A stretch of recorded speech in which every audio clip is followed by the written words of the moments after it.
been dreaming on in my head like I've seen it. Hello guys, welcome to our channel. This is coder BTech वाला और स्वागत है आपका हमारी एक और वीडियो में। तो इस वीडियो में हम बात करने वाले हैं एक ऐसी टेक्नोलॉजी के बारे में जिसने रिसेंटली ईयर्स में काफ़ी अच्छी ग्रोथ की है। तो आप सभी जानते हैं उस टेक्नोलॉजी के बारे में, जो कि है ब्लॉकचेन टेक्नोलॉजी। और अगर आप हमारे चैनल पर नए हैं तो जल्दी से जल्दी जाके वो लाल वाला सब्सक्राइब बटन जरूर दबाना। And many people wondering why blockchain has been so popular in recent years.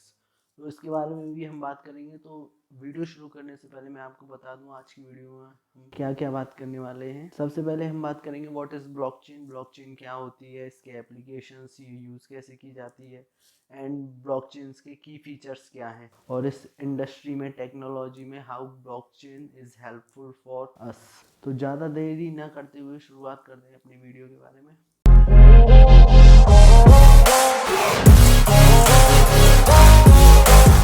तो पहले बात करते हैं ब्लॉकचेन क्या है। ब्लॉकचेन एक ग्रोइंग लिस्ट है डाटा ब्लॉक्स की, जो कि एक दूसरे से लिंक करके हुए होते हैं। डाटा ब्लॉक्स जो होते हैं वो एक तरीके से लिंक लिस्ट पर काम करते हैं। अगर आप कंप्यूटर बैकग्राउंड से हैं तो आपको पता होगा लिंक लिस्ट क्या होता है। लिंक लिस्ट सिंपली एक लिस्ट होती है जिसमें हमारा अगला जो नोड होता है वो प्रीवियस नोड का एड्रेस रखता है। सेम इसी पे ब्लॉकचेन काम करता है। ब्लॉकचेन को बहुत लोग डिसेंट्रलाइज्ड और ग्रोइंग लेजर भी कहते हैं, क्योंकि हमारे जो ट्रांजैक्शन रिकॉर्ड्स होते हैं और जो डिजिटल एसेट्स होते हैं उनको रिकॉर्ड करता है। और ब्लॉकचेन में अगर एक ट्रांजैक्शन बन जाता है तो उसे ना तो आप मॉडिफाई कर सकते हैं, ना ही उसको आप कुछ चेंज कर सकते हैं। ये ब्लॉकचेन की स्पेशलिटी है।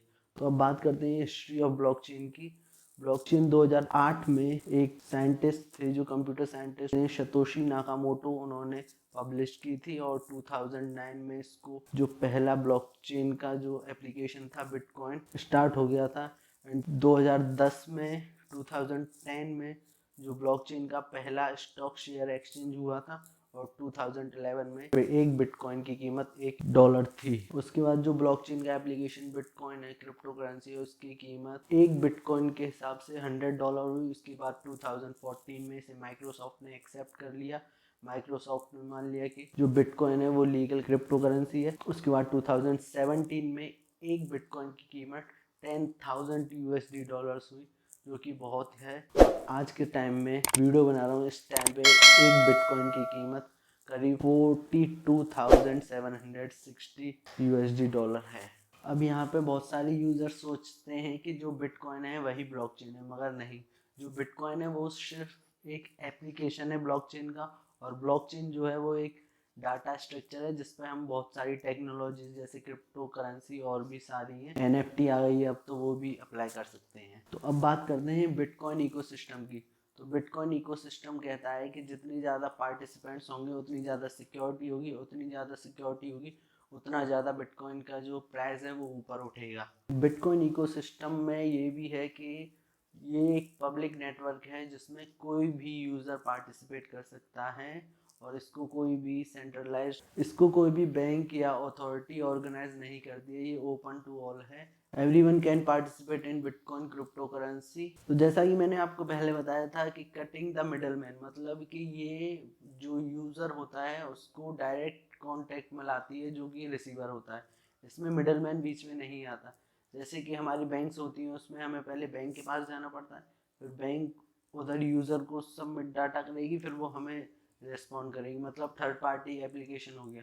मगर बिटकॉइन में नहीं होता। बिटकॉइन में we can interact direct user to receiver and receiver to user. और ब्लॉकचेन की ये भी एक खासियत है कि बिल्डिंग कंसेंसस, मतलब एक कॉन्सेंसस एल्गोरिदम पे काम करती है, जिसमें जो यूज़र होता है वो एक नोड सेलेक्ट करता है, और उस नोड को ट्रांजैक्शन लेजर में लेना है या नहीं, वो जो भी और जो यूजर्स पार्टिसिपेंट्स होते हैं इस ब्लॉकचेन में, वो मेजोरिटी के हिसाब से डिसाइड करते हैं। तब तक वह ट्रांजैक्शन मान्य नहीं माना जाएगा। और इसका एक और की फीचर्स है, वो है एनहेंस सिक्योरिटी। मतलब जो ब्लॉकचेन होती है उसकी जो सिक्योरिटी होती है वो काफ़ी हाई होती है। ये जो उसकी सिक्योरिटी होती है ये एक हैशिंग पे काम करती है, जो कि हमारा नेक्स्ट नोड होगा उसके पास प्रीवियस नोड का हैश होगा, हैश कोड होता है, जो कि करीब 16 to 20 डिजिट्स होती हैं, उनको मिला के बना के होता है। और हर ब्लॉक का, डेटा ब्लॉक का हैश कोड यूनिक होता है। जैसे अगर हम एक ब्लॉक के हैश कोड को चेंज करेंगे तो उसके लिए मिलियंस ऑफ डेटा ब्लॉक्स है, उन सारे का हैश चेंज करना पड़ेगा। इसीलिए इसकी जो सिक्योरिटी होती है वो काफ़ी हाई होती है।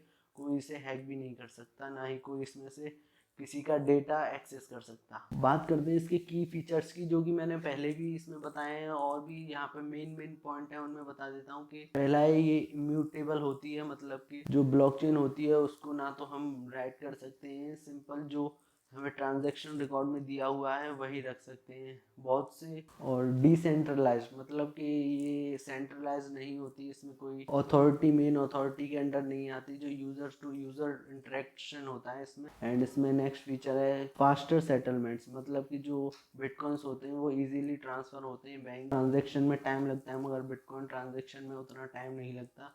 यूजर काफ़ी कम समय में अपने बिटकॉइन सेंड या रिसीव कर सकता है। अगला नेक्स्ट फीचर है रेजिस्टेंस अगेंस्ट मालिशियस सॉफ्टवेयर्स या मालिशियस जो पार्टिसिपेंट्स होते हैं या हैकर होते हैं। कोई भी तुम्हारा डाटा एक्सेस करना चाहता है, ट्रांजैक्शन रिकॉर्ड एक्सेस करना चाहता है और उसमें कुछ चेंजेसमेंट लाना चाहता है तो वो नहीं हो सकता। Blockchain technology open to everyone, मतलब कि कोई भी इंसान इसमें पार्टिसिपेट कर सकता है। Anyone can use the bitcoin. इसमें कुछ चैलेंजेस भी आते हैं ब्लॉकचेन टेक्नोलॉजी की बिटकॉइन एप्लीकेशन को यूज करने पे। मेन चैलेंज है कि एनर्जी कंजप्शन, ये ज़्यादा से ज़्यादा एनर्जी लेता है।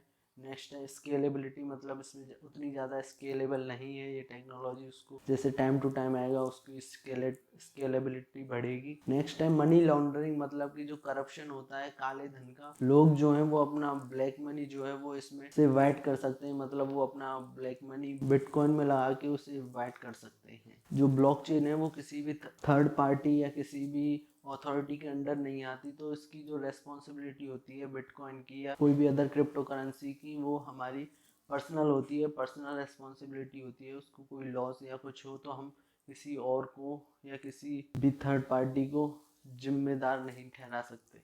तो ब्लॉकचेन टेक्नोलॉजी की जो कुछ मेन चीज़ें थी वो मैंने आपको बताई। ब्लॉकचेन टेक्नोलॉजी आने वाले इस टाइम में बहुत ही ग्रोइंग होने वाली है, मतलब आने के 10-20 साल में जो ब्लॉकचेन टेक्नोलॉजी वो काफ़ी हद तक ऊपर जाएगी और ये जो ब्लॉकचेन टेक्नोलॉजी है it can change the world. तो बने रहिए हमारे साथ। That's all for this video. मिलते हैं आपसे अपनी नेक्स्ट वीडियो में। Don't forget to subscribe the channel. I'll keep dreaming on.